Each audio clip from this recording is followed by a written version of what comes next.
याच सगळ्या संदर्भातली ती म्हणजे मंत्रिमंडळाच्या उपसमितीच्या समोर कोर्टाच्या निर्णयाचा एक मोठा पेच उभा राहिलाय।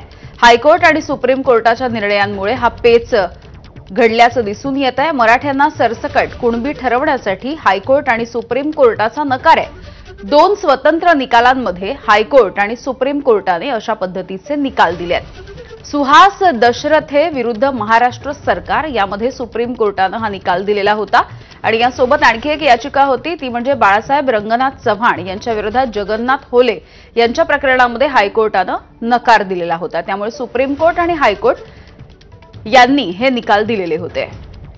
अभिषेक मुठाळांचे प्रतिनिधी आपल्याला माहिती देतील। अभिषेक, आज आपल्याला मंत्रिमंडळ उपसमितीची बैठक पार पडताना पाहायला मिळालेली आहे आणि एकूणच दोन ही उच्च न्यायालय आणि सुप्रीम कोर्टाची प्रकरणं आहेत ज्यामुळे हा संपूर्ण पेच जो आहे तो कुठेतरी आपल्याला अडकल्याचं दिसत आहे। एकूणच मराठा बांधवांना सरसकट कुणबी संबोधण्यासंदर्भात सुप्रीम कोर्ट आणि उच्च न्यायालयाचा आपल्याला कुठेतरी नकार पाहायला मिळतो आणि त्यामुळेच हा संपूर्ण पेज जो आहे तो उपसमिती समोर आला आहे आणि त्यामुळेच एजी संदर्भात किंवा महाअधिवक्त्या संदर्भात आपल्याला संध्याकाळी 5 वाजता ही बैठक जी आहे ती होताना पाहायला मिळणार आहे।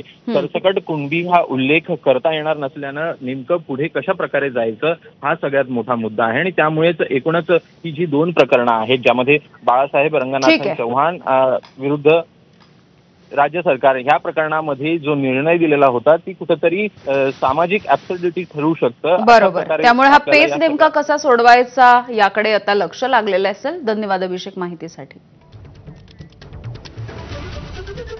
पुढची ब्रेकिंग बातमी, सुप्रिया सुळे आता अगदी थोड्याच वेळामध्ये जरांगे पाटील यांची भेट घेणार आहेत। 2:15 वाजता सुप्रिया सुळे या आझाद मैदानामध्ये जरांगे पाटील यांची भेट घेण्यासाठी पोहोचतील।